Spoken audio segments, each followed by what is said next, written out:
Hello student, मैं Saddam sir सरल रसायन यूट्यूब चैनल पर आपका इस्तकबाल करता हूं। हमने अपने प्रीवियस वीडियो लेक्चर में 16th ग्रुप की दो केमिकल प्रॉपर्टी पढ़ ली थी। आज जो हम पढ़ेंगे 16th ग्रुप की थर्ड केमिकल प्रॉपर्टी, जो कि है केमिकल रिएक्टिव। अब हमें इसमें यह ध्यान रखना है कि ऑक्सीजन जो होता है मोस्ट रिएक्टिव एलिमेंट होता है करस्पॉन्डिंग टू अदर एलिमेंट। तो 16th ग्रुप के जितने भी एलिमेंट हैं उनमें से सबसे ज़्यादा रिएक्टिव ऑक्सीजन और सल्फर है।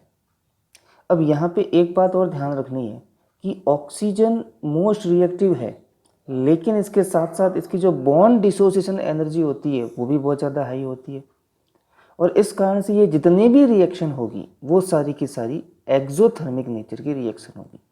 इट मीन्स हम कह सकते हैं कि oxygen is a most reactive element of the group despite it has high bond dissociation energy of oxygen molecule, as nearly all its reaction are exothermic.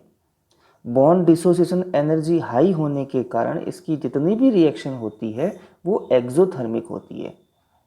Next बात करें इसके अंदर सल्फर की, तो सल्फर भी रिएक्टिव होता है, लेकिन इनमें जो है हाई टेम्परेचर पर एस बॉन्ड टूटता है, यानी दो सल्फर एटम के बीच में जो बॉन्ड होता है वो हाई टेम्परेचर पर ब्रेक डाउन होता है। तो यहाँ पर मैं कह सकता हूँ कि after oxygen is a quite reactive element specially at high temperature which help in as bond breaking. Next बात करें कि बाकी जितने भी एलिमेंट बचे हुए हैं वो ऑक्सीजन और सल्फर की कंपैरिजन में लेस रिएक्टिव होते हैं। It means remaining elements are less reactive in the compare to oxygen and sulfur। तो ये थी रिएक्टिविटी। तो इसमें ये बात ध्यान रखनी है कि सबसे ज़्यादा रिएक्टिव एलिमेंट जो है वो ऑक्सीजन होता है, उसके बाद सल्फर, बाकी सारे के सारे नेचर के अंदर लेस रिएक्टिव होते हैं।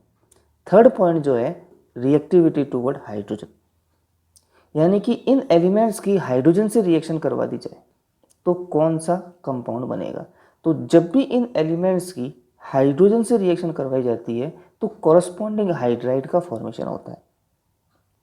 Therefore all the element of 16th group are formed hydride on reaction with hydrogen. अब ये रिएक्शन किस तरीके से होगी उसको देखना चाहें तो हमने 16th ग्रुप के एलिमेंट को E से रिप्रेजेंट कर दिया और उसकी रिएक्शन करवाई H2 से, तो बनेगा H2E। फॉर एग्जाम्पल देखें H2O, नेक्स्ट देखें H2S, H2TE, तो ये इसके एग्जाम्पल है। अब इनकी प्रॉपर्टी हमें जो है पढ़नी है।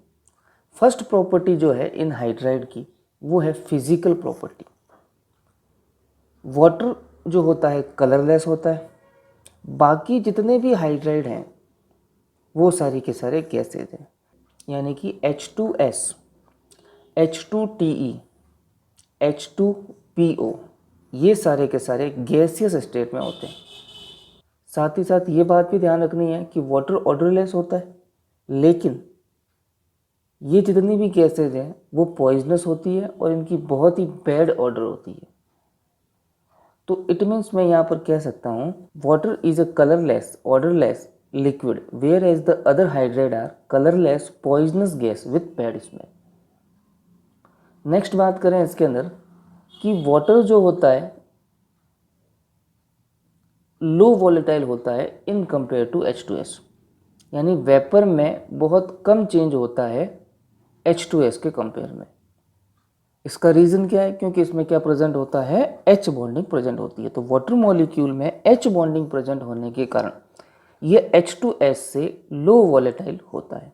इट मीन्स हम यहाँ पे कह सकते हैं कि water is a low volatile whereas H2S is volatile due to presence of H bonding.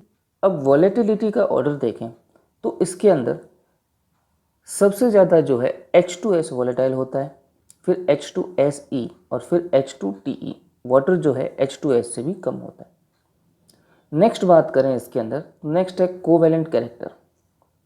अब कोवेलेंट कैरेक्टर मेनली डिपेंड करते हैं इलेक्ट्रोनेगेटिविटी पर, और जैसे जैसे इलेक्ट्रोनेगेटिविटी डिक्रीज होगी कोवेलेंट कैरेक्टर भी डिक्रीज होंगे। तो सबसे ज़्यादा इलेक्ट्रोनेगेटिव होता है इन एलिमेंट्स के अंदर ऑक्सीजन।